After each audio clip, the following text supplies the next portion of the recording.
खुदा की कसम, माँ बाप से बड़ा ना किसी का किसी पर एहसान नहीं है। ये इतना मुकद्दस रिश्ता है कि बाप और माँ जो है ना, वो अपने आप को घुला के औलाद के लिए फिक्र करते हैं। और आज ये औलाद माँ बाप की कदर नहीं करती। मुझे जब पता चलता है ना फला ने अपने बाप के सामने जबान चलाई या माँ के सामने जबान चलाई, मुझे बहुत अफसोस होता है। अपनी बीवी को देखा करो यार, इन बच्चों को कैसे पालती है वो। छोटा बच्चा एक सेकंड के लिए माँ की जुदाई बर्दाश्त नहीं करता।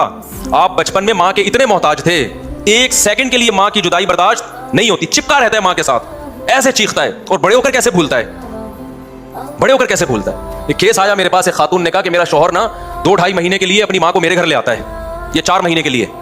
मुझे बड़ी तकलीफ होती है। मैंने कहा खातून, आपका जब बेटा होगा, जिसको आप इतनी था उसका बेटा, इतनी मोहब्बत से पाल रही हो, वो बीवी से इस तरह वफा करे कि उसकी माँ को जरूरत है बेटे के साथ रहने के लिए, और वो कहे कि नहीं मैंने अपनी माँ को नहीं रखना, आप पे क्या गुजरेगी। माँ खुद सोच लिया करे ना, मैं अपने बेटे से कितनी मोहब्बत करती हूं। अगर ये मेरा बेटा बड़े होकर बीवी को मुझ पे तरजीह देना शुरू कर दे तो मेरे दिल पे कैसे आरे चलेंगे। तो ये समझ में आ जाएगी औरत की कि यार कितना बड़ा अल्लाह ने माँ का हक रखा है। औरत अपने ऊपर रख के नहीं सोचती। और हमारा कल्चर, हमारे स्कॉलर्स, वो सब आज औलादों को माँ बाप के खिलाफ कर रहे हैं। सोच नहीं सकते आप माँ बाप के कितने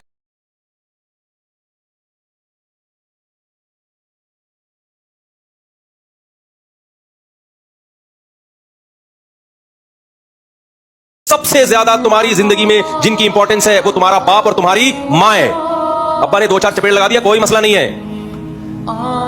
और आप देखो यार, एफआईआर कट रही है बापों के खिलाफ। अब्बा ने थप्पड़ मारा, एफआईआर, राइट्स। तू क्या, तेरी औकात क्या है। मुझे याद है, अल्लाह मेरे वालिद की मगफिरत फरमाए, तो हमारे अब्बा ने हमें तभी से चपेट लगा दिए।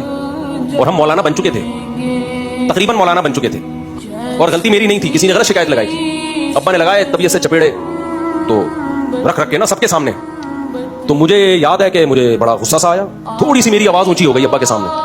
लेकिन हम चूंकि भाई अल्लाह को मानते हैं, हमारे जहन में आया भाई गलती अब्बा की हो या हमारी हो, अब्बा सो रहे हैं, ये नाराजी में सो रहे हैं। अगर इस रात अब्बा का इंतकाल हो गया तो ये नहीं देखा जाएगा कि ये सही नाराज हुए थे या गलत नाराज।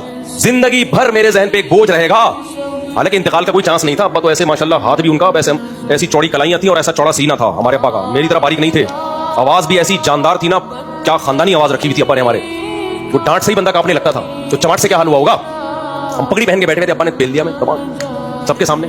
थोड़ी सी मेरी आवाज ऊंची हुई, हल्की सी। मुझे इतनी निदामत हुई है, मैंने रात को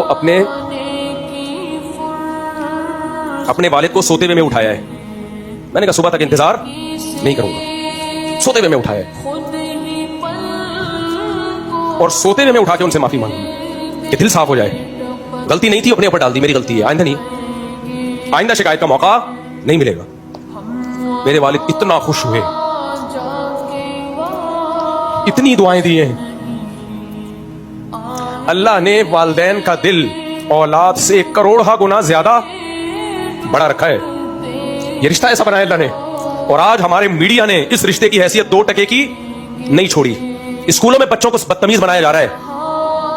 तुम्हारा बाप पानी मांगे, खुद उसको बोलो खुद पियो, ये स्कूलों में सिखाया जा रहा है आपके। वबस्सैनल इंसान, अल्लाह कह रहे मैं ऑर्डर नहीं दे रहा, वसीयत कर रहा हूं। वसीयत उसे कहते हैं जो मरते हुए करके जाता है इंसान।